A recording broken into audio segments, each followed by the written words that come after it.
We're living in some really wild times. Yeah.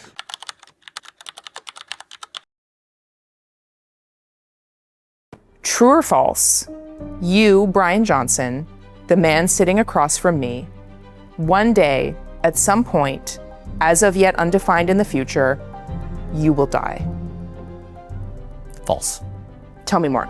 I mean, yes, this moment is really exciting. It's kind of, if you think of health and reverse aging, it's kind of like the beginning of computers or the internet or AI.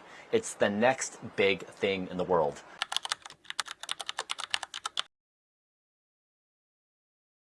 This guy is posting on Twitter and comparing his nocturnal penal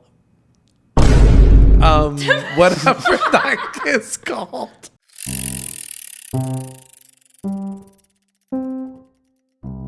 Wait, guys, have you guys seen that episode of Keeping Up with the Kardashians where Kim Kardashian is like absolutely fangirling over Bryan Johnson, like, you know, the biohacker? Yo, I heard about that guy. Like the way that he took his son's plasma is so intense. Like I've never seen a guy so locked into like actually living forever. Like, Yeah. I mean, Definitely, let's see if definitely. he does it. We're all gonna grow up and see if he does it. Listen, this guy he's a billionaire. He has a lot of time on his hands.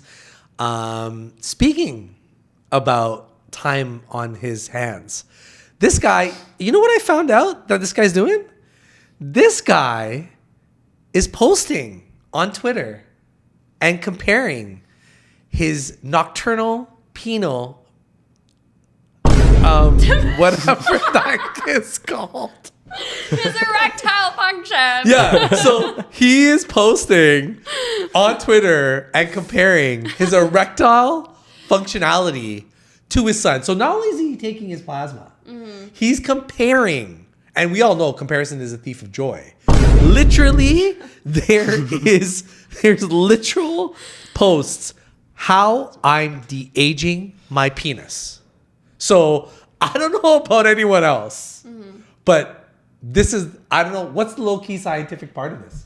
Well, low-key, scientifically, we're seeing this on television, right? And now our perceptions of what is normal for a 50-year-old male is kind of getting skewed. So, of course, we see rises in testosterone. And so the erectile function of an adolescent and an adult is going to be different than that of a 50-year-old male, Of right? course. Because testosterone is naturally going to decline, but it's not just testosterone, right?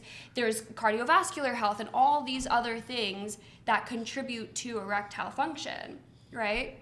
And so, I think that also like points to the question of how is it ethical that like billionaires and people who are extremely rich are putting all this money into living longer and living healthier, and then there's people who can't even get food on their plate or are living in horrible situations in the world. And that divide is like really scary for the future of our planet, because like it's the rich get richer and healthier, and then they're leaving everyone else behind. Like I think this is like really some Black Mirror shit. Like I can't lie, it's going really back scary. to low-key scientific. But essentially, we have these people showing erectile function being a biomarker, right? Yeah. And there isn't any scientific evidence that erectile function can be used as a biomarker. Right? And so there was one study in 1988 that suggested that erectile function could be a plausible biomarker, but that was never actually a thing that was proven. And then the other thing is now we look at erectile function as an indicator of erectile dysfunction, right? Okay. So nocturnal penile tumescence. Okay. Nocturnal Big penile words. tumescence is something that, you know, physicians and other healthcare practitioners look at as a parameter to measure erectile dysfunction. Okay. And so it's not a biomarker, but it is a parameter that's used, right? So We're living in some really wild times. Yeah. Like biohacking, I get it. I get it. I totally get it. If you're over the age of 50 or you're 45, whatever age you're at, you're getting to that, midlife crisis. And you want to feel like life isn't slipping away. But all of us sitting at this table, we come from an East Asian background. And in our culture, we revere people that have wisdom, that have age, that have experience. And we don't necessarily look at wrinkles and are just like, oh my God, you know, you have wrinkles. We look at wrinkles with respect. Exactly. And it's going to be really interesting, right, to see how this whole biohacking space and globalization affects the opinion and how media is shaping people in this generation, both East and West. And will people in the East start considering the views that the West hold?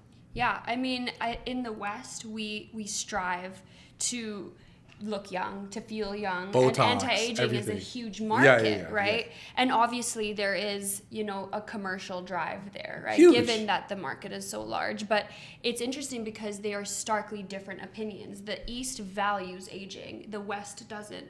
So it's going to be interesting to see, will that commercial aspect maybe take over? Will the East sort of rub off on the West? Or Yeah. will the East actually consume the opinions of the West? Yeah. Right? So it's going to be, I think, interesting to see which direction this goes in. And we're curious to know what everybody is thinking about where that goes. Yeah, I think the future of the world is a hybrid of East and West. And I think the better we mix the good parts of each of these, the more productive and better we'll be in the future. And I'm really curious to see what the audience thinks about that. So thanks a lot for watching, guys. Thanks for watching. Guys.